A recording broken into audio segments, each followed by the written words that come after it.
This is a presentation for CSCI 599 Content Detection and Big Data Analytics course at USC by Yash Tanna. This assignment is done and contributed only by Yash Tanna. As you can see over here, at the left side we can see the latest common crawl data types, the MIME types that are present in the latest common crawl.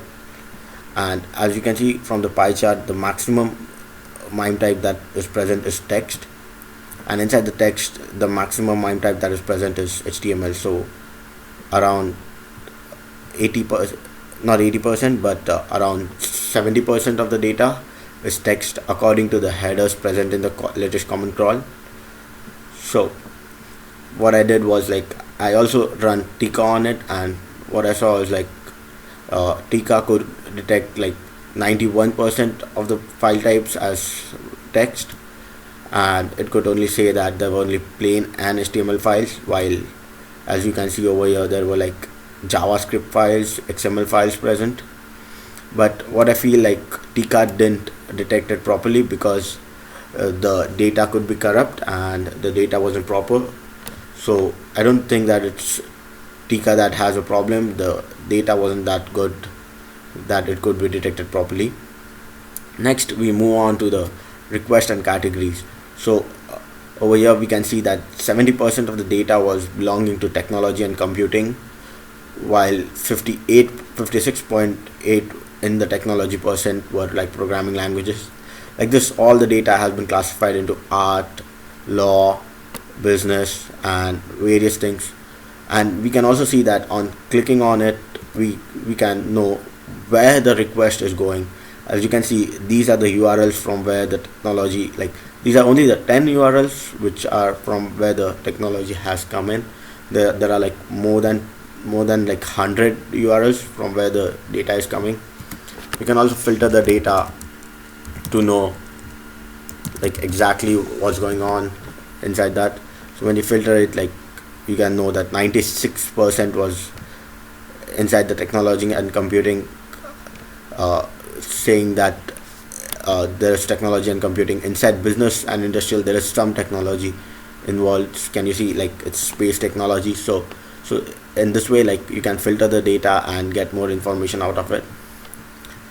So next thing that I did was like the file size diversity, and this is a really huge graph, but it says what's the size of the file overall on all the 10,000 files.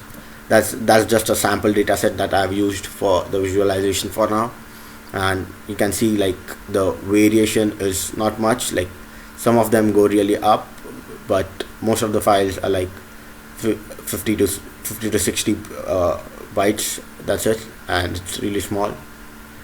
So from the file size according to the MIME diversity, as you can see, the text and HTML files, they go really big sometimes. Then these are the application and RSS files, and these are the image files, and these are all MIME types detected by Tika. So as you can see, like application XHTML files, there's a lot of variation, while GIF files, they are really less. PDF files also are really less. Then let's next go to like know what kind of file diversity is present according to the MIME type present inside the CBOR data. So what I wanted to do over here, like I wanted to know what kind of parser was called on the exact MIME type that was present in CBOR data. So as you can see, for the image and JPEG, the most of the files were like detected as text files, because of which we can see in our pie chart over here that there are not many image files present. Like you can see, it's really less. It's like it's actually like 0%. It's just 29 files. So when we go over here, like we can see it's really less. Even the JavaScript files are not detected, and they are detected as text files. But we can see like text plain files have been detected really well over here. And so we can see like some of the text plain has also been detected as image, and it's actually like the data set has some of the problem, but overall Tika did really well. When you see like the content being detected, this green line tell us the size of the metadata, while the blue line tell us the size of the body over here. And then as we can see, like it's getting reduced really well, but in case of image GIF, the the metadata is really high while the body size is really low. it it's the same case over here. We can see like the size of the metadata was the size of the image, size of the complete body, and we can see over here like the size is really high and the metadata is really low, then which says that it did really well, that we could get really good data out of it. Like we could remove all the unnecessary data. So next thing that I did was like language diversity, which what kind of languages were found. As you can see, like Tika detected really good amount of languages in this one. So there were like English languages, which were like 3,163 in the sample data set of 10,000. Then the next largest, I guess, is Italian, and then we can see over here there is Hungarian, there is Romanian, and there are a few small of them.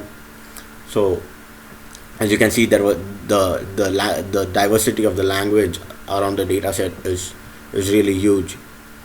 Then the next thing that I did was the suite concepts. This thing takes kind of a while to load sometimes, and since the cloud takes long, but yeah, you can see it's loaded over here. And as you can see over here, the suite concepts that are found inside the data set have been like put in. These are the top 100 concepts that are found. There were like many concepts besides these, but the most occurring ones have been like put in over here. So you can see there is earthquake, there is helical, there is neighborhood. These all belong to realm, and I've just plotted in a word cloud. Then the next thing that I did was like getting to know what are the NER present over there. So name entities. So you can see over here in money we have open NLP, we have core NLP, and then we have NLTK. For that I've also done like what are the intersection of NLTK and NLP, core NLP and NLP, and all of them. Like I tried to take all the combinations. So as you can see, all three of them are not present in the money, but all three of them are kind of present in this persons. Can you see there's like common person, there are 95 of them, while in open NLP, while in money it's really less, which could be seen because like the data is really less. So you can't really say that it should actually overlap. The location is also overlapping really well over here. Then there's time and date, and the best that has been done is like organization, which is overlapping really well, and a lot of entities have been found. And then there's percentage, which is really less because not much of percentage data was found in that. Then the next thing that I did was like what kind of measurements were present in there, and then these are all the measurements that were present in the data set. So we were told to get the average of the data set, but then what I thought was that average couldn't give you really good insight because there was some of those.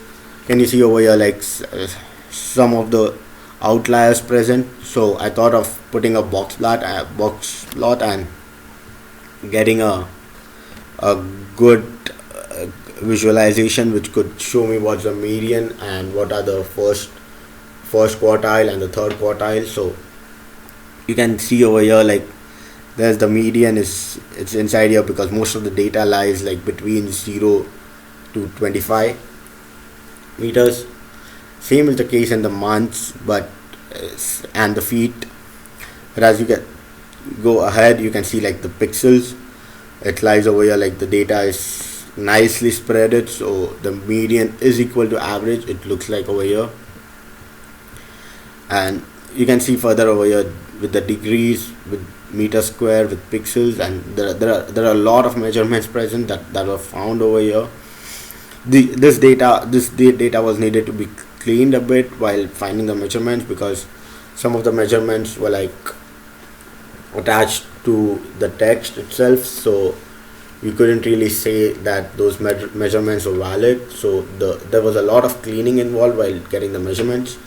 Then next thing I did was like, according to the MIME types, what measurements were present. So you can see like inside XML there are quite a few, but the maximum that present is like, you can guess it. It's text plain. Like there's a lot of data present, a lot of measurements that were there. So we got all the measurements according to the MIME type. Then we tried doing it to the domain measurements, but this one was not that successful, since much of the domains didn't consist of a lot of them, but there were a lot of domains present inside the data. As you can see over here, the list just goes on and on. So there were a lot of domain present, and you go to any of them, then it has very few measurements, but it gives a lot of data around here since you combine all of them, and then you get this measurements which gives you. So this is all like, we have enriched the data really well, and then we have presented it, so it gives a clear idea what kind of data is present and how Tika is performing, and is data really good. The data contains a lot of technology and computing data. It has a lot of HTML files. It has many measurements. Its language diversity is really good. It has a lot of sweet concepts. Overall, the data is really good, but it needs a lot of cleaning, and some of the data is really corrupt. So we need to like play around with the data and find good data, which I feel in some of the iterations in Tika we could like successfully do it. Thank you for listening to the presentation.